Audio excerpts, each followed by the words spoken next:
पूर्व केंद्रीय मंत्री और वरिष्ठ भाजपा नेता मुख्तार अब्बास नकवी ने विपक्ष पर तीखा हमला करते हुए कहा कि चुनावी मशीनरी को किक मारकर चुनावी मैदान नहीं जीता जा सकता। नकवी ने कहा कि कांग्रेस सहित कई दल अब पराक्रम की राजनीति छोड़कर चुनाव आयोग से टकराव की राजनीति में उलझ गए हैं, लेकिन जनता ऐसे धूर्त धुरंधरों को हर मोर्चे पर जवाब दे रही है। भाजपा नेता ने विपक्षी दलों को घेरते हुए कहा कि सत्ता लोलुप सुल्तानों की संवैधानिक संस्थानों पर हमले की सनक उनकी सियासी कब्र खुद खोद रही है। नकवी के अनुसार आज भाजपा की जीत का गणित ही विपक्ष की हार का नया हिसाब बन गया है। बांग्लादेश के हालात पर बोलते हुए उन्होंने कहा कि वहां जिहादी जानवरों के जंगल का जमीन दोज होना मानवता और मजहब दोनों के लिए जरूरी है। नकवी ने कहा कि वहां की अराजकता मानव मूल्यों की हत्या है। कांग्रेस पर तंज कसते हुए उन्होंने कहा, वयोवृद्ध पार्टी अब ऐसी बेनामी संपत्ति बन चुकी है जिसका अंदर कोई मोल नहीं और बाहर कोई भाव नहीं। उन्होंने आरोप लगाया कि विपक्ष झूठ और भ्रम का बाजार सजाकर जनता को गुमराह करने की कोशिश कर रहा है। नकवी ने कहा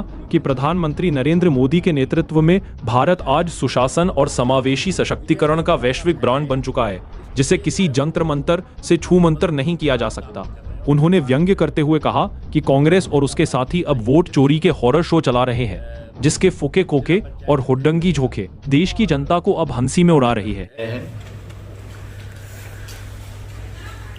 2025 में देश में विभिन्न राजनीतिक, सामाजिक, आर्थिक जो चुनौतियां थीं, उसमें उसको जो है वो सफलता के साथ परास्त करते हुए देश जो है वो नरेंद्र मोदी जी के नेतृत्व में और उत्तर प्रदेश योगी आदित्यनाथ जी के नेतृत्व में सफलता के सफल सफर को आगे बढ़ाता रहा और पूरी दुनिया में भारत की धाक और धमक धारदार बनी और जिन ताकतों ने भी भारत की धाक और धमक को धूमिल करने की धूर्ततापूर्ण धुन की, वो धूल दूषित हुई। और इस दौरान अगर देखें आप तो कुछ राजनीतिक दल चुनाव के मैदान में पराक्रम करने के बजाय चुनावी मशीनों से पंगा करते हुए दिखाई पड़े। चुनाव के मैदान में पराक्रम के बजाय चुनाव की मशीनों से पंगा करते हुए दिखाई पड़ा। उसी का नतीजा हुआ कि उनकी जो धारा प्रवाह धूर्तता और धृष्टता रही, उसको जनता ने जो है उसकी धुनाई भी की, धुलाई भी की और धूल दूषित भी किया। और जितने भी चुनाव हुए, हर चुनाव में जो एक काल्पनिक कंफ्यूजन क्रिएट करने की कोशिश हुई, भय और भ्रम का भौकाल खड़ा करने की कोशिश हुई, कभी वोट चोरी के नाम पर, कभी SIR को लेकर के देश में जो है वो गुमराह करने का जो एक गैंग घूमता रहा, गुमराही गैंग घूमता रहा, वो सारे के सारे जो है वो बार बार उनकी सारी इस तरह की धूर्तता, धृष्टता जो है वो ध्वस्त हुई है। अभी हाल में ही आपने देखा, जब पिछली बार आपसे बात हम लोग कर रहे थे तो हम लोग कह रहे थे कि बिहार के चुनाव में जो है वो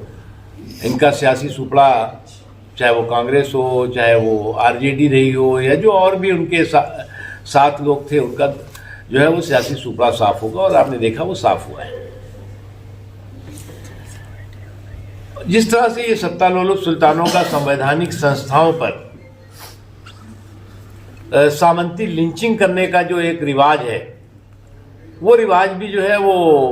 एक के बाद एक ध्वस्त होता जा रहा है। और इस सत्ता लोलुप सुल्तानों का जो है वो संवैधानिक संस्थाओं पर जो सामंती लिंचिंग का जो सुरूर और गुरूर है, उसको भी बार बार जनता चकनाचूर करती हुई दिखाई पड़ रही है। और इसी का नतीजा है कि बीजेपी की जीत की गिनती और विपक्ष के हार का गणित हर दिन जो है वो बढ़ता जा रहा है। उसके बावजूद भी आज कांग्रेस हो या कांग्रेस के कुनबे के और लोग हों, उनका जो जनाधार है वो पूरी तरह से ऑक्सीजन पर है, लेकिन अहंकार आज भी जो है वो अराजकता की पराकाष्ठा पर है। और जब जनाधार ऑक्सीजन पर हो और अहंकार अराजकता की पराकाष्ठा पर हो, तो निश्चित तौर से इसी तरह के जो है वो डायनेस्टी के डिफाल्टर डपोर शंकों का हंगामा, हाहाकार, हुड़दंग, उनकी जो है वो पूरे के पूरे राजनीतिक वजूद को जो है का बंटाधार करने का साक्षी बनता जा रहा है। ये जो वयोवृद्ध पार्टी है जिसे कांग्रेस कहते हैं, उस वयोवृद्ध पार्टी की दिक्कत ये है कि आज जो लोग भी उसके साथ खड़े हुए हैं, चाहे वो उत्तर प्रदेश में समाजवादी पार्टी हो, चाहे अन्य देश के अन्य हिस्सों में भी हो, उनको एक बात अच्छी तरह से समझ में आ रही है कि ये जो वयोवृद्ध पार्टी है, ग्रैंड ओल्ड पार्टी है, वो जो है एक ऐसा डूबता हुआ जहाज है, जो भी उसके साथ बैठेगा वो डूबेगा, बचेगा नहीं। और उस डूबते हुए जहाज का जो चाहे वो ड्राइवर हो और चाहे पैसेंजर हो, वो हर एक जो है एक दूसरे की टांग खींच करके और एक दूसरे को डुबोने में लगा हुआ है।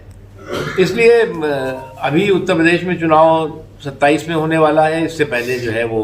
पंचायत के चुनाव होंगे। उसमें जो है वो जो पार्टियां हैं उनको भी समझ लेना चाहिए कि सावधानी हटी दुर्घटना घटी। अब अगर वो डूबते जहाज पे ही अपने जो है वो किस्मत आजमाना चाहते हैं, तो उनको फिर से एक बार हमारी जो है वो शुभकामनाएं, क्योंकि उनको समझना चाहिए नरेंद्र मोदी जी की जो तपस्या की ताकत और परिश्रम का परिणाम है, उसको जो है वो किसी आप जंतर मंतर से छू मंतर नहीं कर सकते। अब कुछ लोग जो है वो नरेंद्र मोदी जी की तपस्या की ताकत और परिश्रम का परिणाम से जो भारत सुशासन और समावेशी विकास का एक वैश्विक ब्रांड बना है, उसको जो है वो किसी जंतर मंतर के जो है वो जादू टोने से छू मंतर करने की कोशिश कर रहे हैं, उसमें वो सफल नहीं होंगे। अभी आने वाले दिनों में जो है वो विधानसभा के चुनाव होंगे, उससे पहले पंचायतों के चुनाव होंगे। भारतीय जनता पार्टी मजबूती के साथ, मुस्तैदी के साथ इन चुनावों में फिर अपनी विजय पताका फहराएगी, क्योंकि भारतीय जनता पार्टी वो पार्टी है जो लगातार जनता के बीच में बिना रुके हुए, बिना थके हुए, मजबूती के साथ जनता के आशीर्वाद लेने के लिए, जनता के सरोकार के प्रति समर्पित भाव से काम करती है और करती रहेगी। कुछ पार्टियां ऐसी हैं जो पार्टियां जो है वो चुनाव में हो बरसाती मेंढक की तरह दिखाई पड़ती हैं। चुनाव आया तो उनके परिवार की टोली जो है वो वोटों की झोली लेके घूमती है कि साहब ये परिवार की टोली आई है, हमें भीख में वोट दे दो। तो इस तरह की जो परिवारों की टोलियों को जो है वोट की जो झोली लेके घूमने का जो रिवाज और मिजाज है, वो अब जनता जो है वो अच्छी तरह से समझ चुकी है। बांग्लादेश एक चुनौती के पूर्ण दुनिया के तमाम देशों के सामने है, और बांग्लादेश में जिस तरह से जुल्म जुर्म के जल्लादी जिहादी जानवरों का जंगल बनता जा रहा है, तो जुल्म और जुर्म के जिहादी जंगली जानवरों का जो जंगल बन रहा है, जालिम जानवरों का जो जंगल बन रहा है, उसका जमींदोज होना किसी भी मुल्क के लिए, किसी भी मजहब के लिए और मानवता के लिए जरूरी है। क्योंकि जिस तरह से वहां पर अल्पसंख्यकों के साथ अराजकता, अपराध, जुल्म और जुर्म की पराकाष्ठा होती हुई दिखाई पड़ रही है, वो इस बात का प्रतीक है कि वहां पर इस तरह के जुल्म जुर्म के जल्लादी जानवरों ने वहां की व्यवस्था को अपना बंधक बना लिया है, उसको जो है वो हाईजैक कर लिया है। और ये न बांग्लादेश के हित में है और न दुनिया के किसी भी मानवता के हित में है। आप लोग लखनऊ की हर बड़ी हलचल, अपराध की सच्ची खबरें, द लखनऊ टाइम्स, सबसे तेज, सबसे सही।